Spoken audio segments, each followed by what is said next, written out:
Hello again, my lovely students. I figured I would bring this video closer and see if I can adjust it since there are no pictures in our read aloud.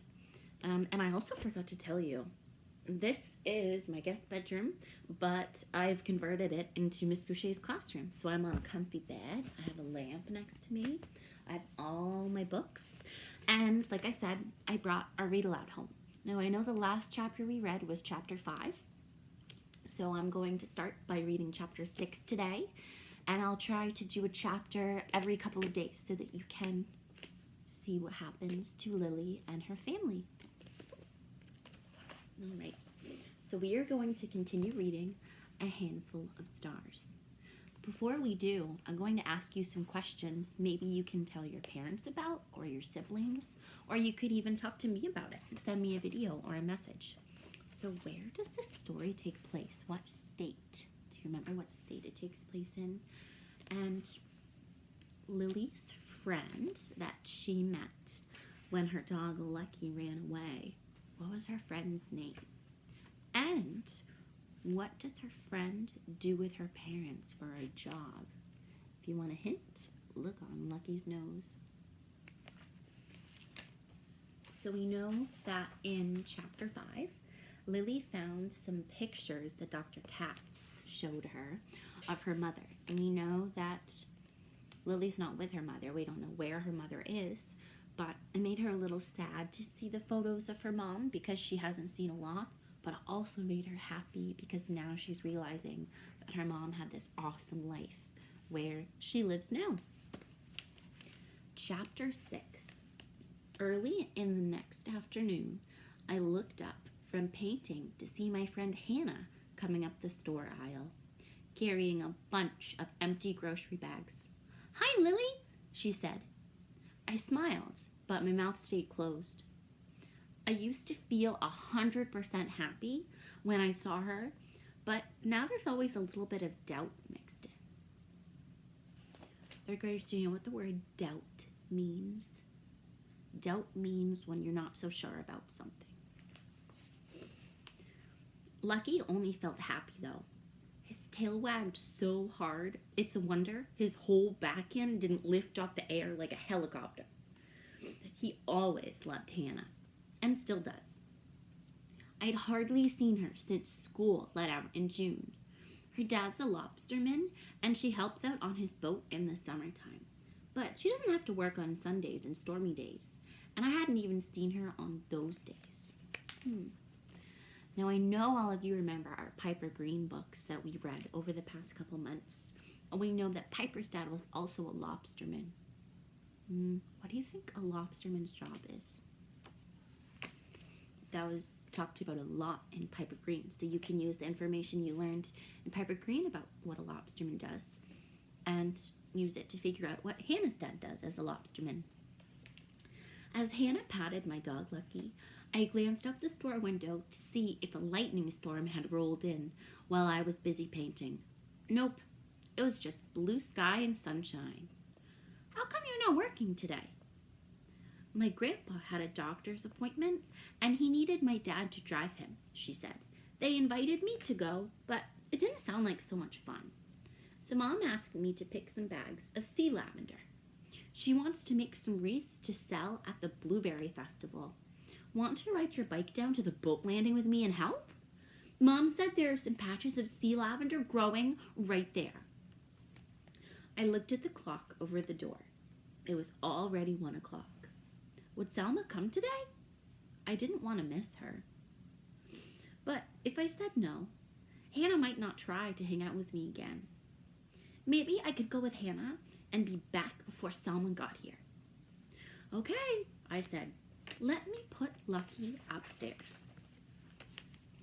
In the past, Lucky could have run alongside my bike, but now I couldn't risk him running into my wheels.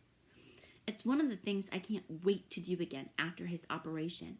Lucky running beside my bike, both of us speeding along the back roads. Why can't Lucky ride alongside her bike anymore? Do you remember what happened to him? Oh, Lucky, Hannah said as she pushed his nose into her hand. Lily, if we walk, do you think he could come? I sucked my bottom lip.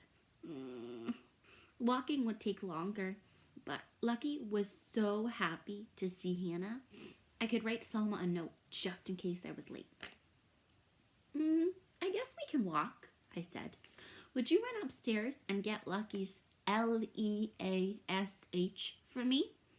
It's where we usually keep it. I just need to leave a note. Friends, why do you think that Lily spelled out leash instead of saying it?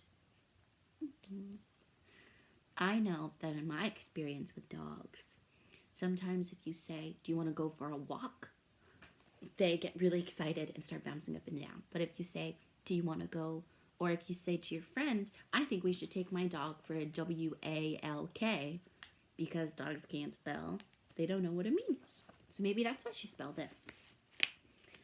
I had to hold Lucky's collar to keep him from following Hannah.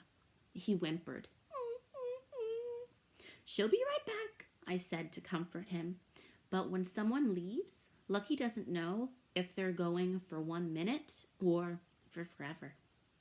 With my free hand, I reached over to the coffee station for a napkin to write on for Selma. Dear Selma, I went for a walk with Lucky to help a friend, but a lady bought one of your pink bee houses. She said she wanted a few more, so if you want to paint today, I've left everything here for you. I'll be back as soon as I can. Love, Lily. I set up the paints and brushes and stacked 2 blank bee houses on my table. On our way out, I told my mare, I'm going for a walk with Hannah and Lucky to the boat landing. Be safe, my mare said. I rolled my eyes. She doesn't need to always say that. Really, how much trouble could I get into walking to a boat landing? Everyone who lives here knows my mare and Papa and me. If anything happened, word would travel so fast that it would probably beat me home.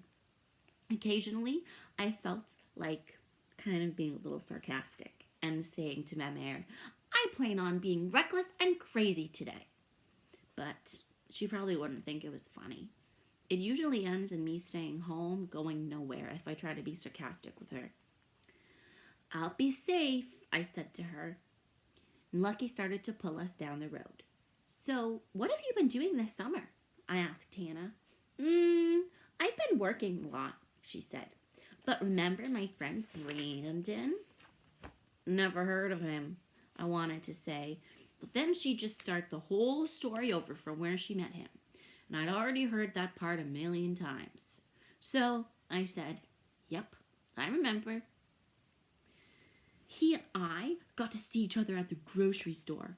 I was so nervous that my hands were shaking when I had to pick up some potatoes. I was afraid I would drop them all. But afterward, he said hi to me. I was so happy. She smiled. Wow, I said, waiting for the rest of the story. Until I realized that was the whole story. And next week, my mom and I are going to Boston to see my Aunt Carol and get me a new dress for the Blueberry Festival, Hannah said. Hannah is the reigning Down East Blueberry Queen, but she's only won once so far. I can cheer for Hannah to win twice, but I secretly hope that she never wins a third time. Other main fairs and festivals have pageants too. There's the Strawberry Queen at the Hillsborough Fair, the Sea Goddess at the Maine Lobster Festival, but the biggest prize and the sparkliest crown goes to the person who gets Down East Blueberry Queen.